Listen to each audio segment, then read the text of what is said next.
Now you are watching New Eden TV. எனக்கு அன்பான சகோதர சகோதரிகளே, ஆண்டவர் இயேசு கிறிஸ்து நாமத்தில் உங்கள் அனைவரையும் வாழ்த்தி வரவேற்கிறேன். இன்றைக்கு ஆண்டவர் நமக்கு மிகப்பெரிய ஒரு ஆசீர்வாதத்தை தருகிறார்.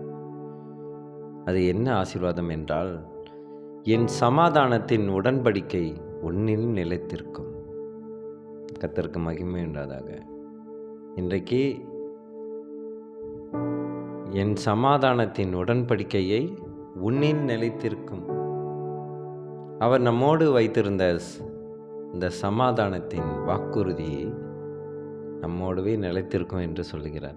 என்னென்றால், அவர் வாக்குறுதி கொடுத்தாருன்னா அது உன்னோட வாழ்க்கையில் செயல்படும் என்று அர்த்தம்.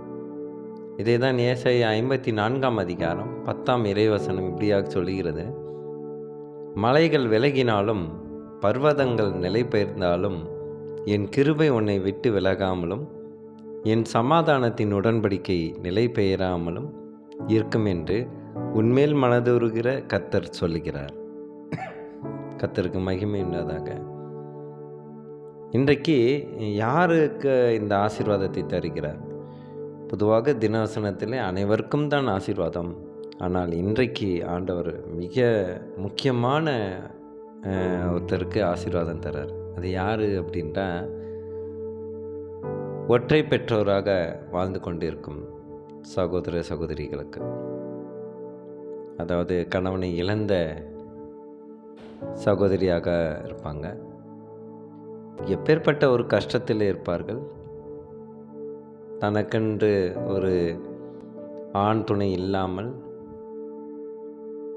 தன்னோட வாழ்க்கையில் இருக்கிற எல்லா துயரம் கஷ்டங்கள் எல்லாம் கடந்து வரும் சகோதரியாக இருக்கிறார். அவங்களுக்கு தான் இன்னைக்கு ஆண்டவர் மிகப்பெரிய ஒரு சுவாரஸ்யமான ஒரு அன்பளிப்பை தருகிறார். யாராலும் எதிர்பார்க்காத ஒரு அன்பை தருகிறார். என்னென்னா, மலைகள் விலகினாலும் பர்வதங்கள் நிலை பெயர்ந்தாலும் என் கிருபை உன்னை விட்டு விலகாமலும். என்ன பிரச்சனைகள் போனாலும் வந்தாலும் சரி, மலைகள் போல பிரச்சனைகள் வந்தாலும் சரி, பர்வதங்கள் போல ஒரு பெரிய ஒரு ஆபத்தாக இருந்தாலும் சரி, அதிலிருந்து நீ காப்பாற்றப்படுவாய். ஏனென்றால் என் கிருபை உன்னோடு தான் இருக்கும். உன்னை தவிர வேறு எங்கேயுமே இருக்காது. என் கிருபை உன்னை விட்டு விலகாமலும் இருக்கும். விலகாது, ஒரு நாளும் விலகாது. நீ பட்ட கஷ்டங்கள், நீ பட்ட அவமானங்கள், இதெல்லாம் அவர் பார்த்து கொண்டு இருக்கிறார். அதனாலே அவர் நமக்கு நம்பிக்கை தருகிறார். இப்படிப்பட்ட ஒரு அருமையான சகோதரிகளுக்கு அவர் ஒரு தகப்பனை போல ஆறுதல் தெரிவிக்கிறார். இன்றைக்கு எத்தனையோ குடும்பத்திலே கணவனை இழந்து, இல்லை என்றால் கணவனால் கைவிடப்பட்ட மனைவியை போல இருந்து, இப்படிப்பட்டவர்களை எல்லாம் ஆண்டவர் இன்றைக்கு கனம் பண்ணுகிறார். கர்த்தருக்கு மகிமை உண்டாதாக. என் கிருபை உன்னை விட்டு விலகாமலும் என் சமாதானத்தின் உடன்படிக்கை நிலை பெயராமலும் இருக்கும். அவருடைய சமாதானம் நம்மிடத்தில் இருக்கும்.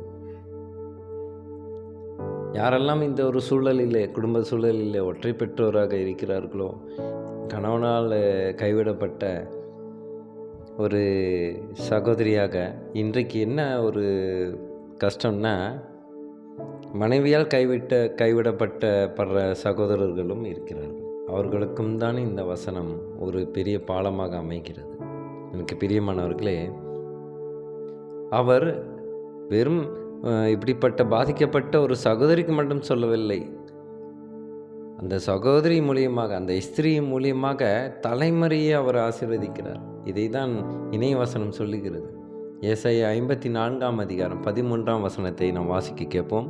உன் பிள்ளைகள் எல்லாரும் கர்த்தரால் போதிக்கப்பட்டிருப்பார்கள். உன் பிள்ளைகளுடைய சமாதானம் பெரியதாயிருக்கும். கர்த்தருக்கு மகிமை உண்டாதாக.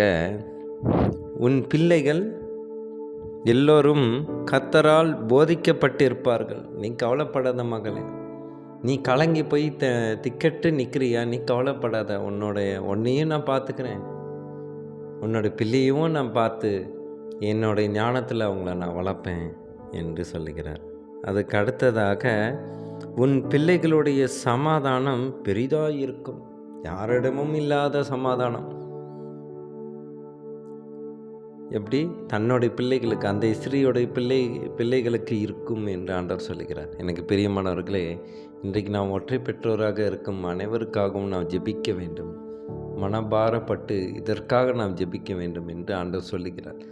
அதே சமயம் அவர்களுக்கும், பாதிக்கப்பட்டவர்களுக்கும் ஒரு ஆறுதலை தன் தகப்பனை போல, எப்படி நம்ம ஒரு தகப்பன் ஒரு தன்னுடைய மகள் வாழாமல் வீட்டுக்கு வந்தால் எப்படிப்பட்ட ஒரு ஆதரவு தெரிவிப்பாங்க. அந்த தந்தைக்கு மிகவும் மனவேதனைப்படுவாங்க. ஐயோ, என் மகன் வாழாமல் இப்படி வந்துட்டாலே.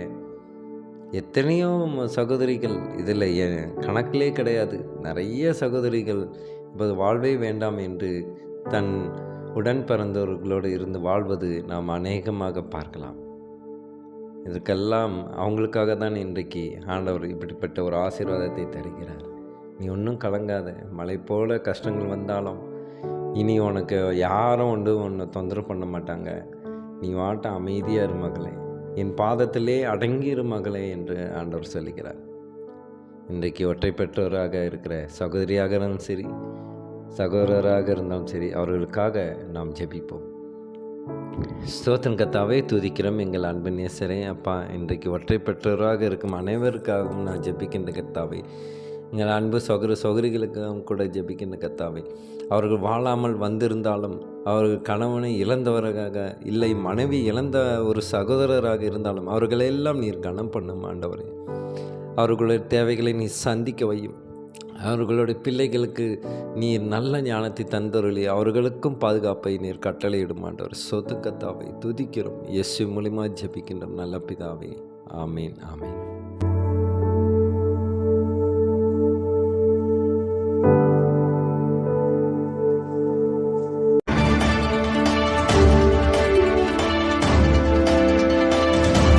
Now you are watching New Eden TV.